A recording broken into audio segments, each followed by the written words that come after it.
कच्चा-तीव द्वीप पर खुला कैसा राज। भारत श्रीलंका के पूर्व राजनयिकों ने खोला राज।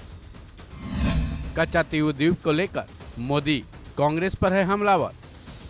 पीएम मोदी ने एक बार फिर इतिहास में जाकर कांग्रेस को निशाना बनाया है। इस बार निशाने की धुरी है तमिलनाडु के रामेश्वरम से 12 मील दूर स्थित कच्चा-तीव द्वीप, जिसके बारे में पीएम मोदी ने निशाना साधा है कि कांग्रेस ने जानबूझकर कच्चा-तीव द्वीप श्रीलंका को दे दिया। हालांकि श्रीलंका ने इस पर अभी अपनी तरफ से कोई भी बयान जारी नहीं किया है। वहीं कच्चा-तीव द्वीप को लेकर अब एक ऐसा राज खुलने का दावा किया जा रहा है जिसको लेकर ये कहा जा रहा है कि हर कोई चकित हो जाएगा। इंडियन एक्सप्रेस की रिपोर्ट में ये दावा किया गया है। इंडियन एक्सप्रेस की रिपोर्ट की माने तो इंडिया और श्रीलंका के पूर्व राजनयिकों ने कच्चा-तीव द्वीप को लेकर बड़े राज का फाश किया है, जो कि श्रीलंका और भारत के पूर्व राजनयिकों के हवाले से लिखा गया है।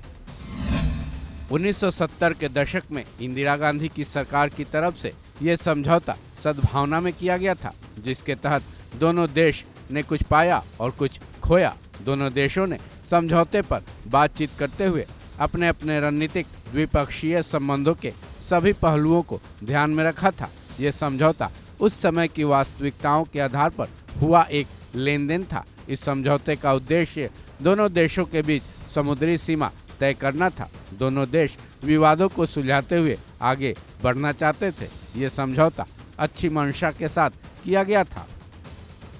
इतना ही नहीं, श्रीलंका में भारत के डिप्लोमेट रहे अशोक कांथा का भी इस मामले पर दिए गए बयान को इंडियन एक्सप्रेस ने छापा है, जिसके मुताबिक भारत ने कच्चा-तीव द्वीप को 1974 के ऐतिहासिक जल सीमा समझौते के तहत श्रीलंका को दिया था, जिससे भारत का श्रीलंका के साथ समुद्री सीमा विवाद और दूसरे सीमा विवादों को सुलझाने का रास्ता खुला। 1976 में किया गया ये समझौता भी इसी का हिस्सा है, जिसके जरिए वाणिज्य बैंक और उसके संसाधनों पर इंडिया ने संप्रभुता हासिल की थी। समझौते के तहत कुछ मिलता है तो कुछ खोना भी पड़ता है। आपको सब कुछ नहीं मिलेगा, लेकिन इस समझौते ने दोनों देशों के रिश्तों को मजबूत किया। इसके बाद ही मछली पकड़ने से लेकर हाइड्रोकार्बन संसाधनों और दूसरे अधिकार दोनों देशों के बीच क्लियर हुए। ऐसे में 1974 और 1976 में हुए इस समझौते पर किसी भी सरकार ने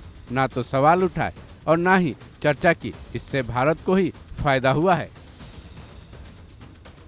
इसके अलावा इंडियन एक्सप्रेस ने कुछ और राजनयिकों के बयानों को अपनी रिपोर्ट में जगह दी है। ऐसे में अब सवाल ये उठता है कि क्या पीएम मोदी और विदेश मंत्री एस जयशंकर केवल विरोध की राजनीति के चलते कच्चा-तीव द्वीप का मुद्दा उठाकर कांग्रेस को घेर रहे हैं, क्योंकि इस बारे में आपने देखा कि पूर्व डिप्लोमेट्स का क्या कहना है। बहरहाल इस मामले में अगर इंडियन एक्सप्रेस की रिपोर्ट के मुताबिक पूर्व डिप्लोमेट्स, जो कि न केवल इंडिया बल्कि श्रीलंका के तरफ के भी हैं, उनके बयानों को सही माना जाए तो केंद्र सरकार खुद सवालों के घेरे में लिपटी नजर आ रही है। इस खबर में बस इतना ही। बाकी अपडेट्स के लिए जुड़े रहें वन इंडिया हिंदी के साथ।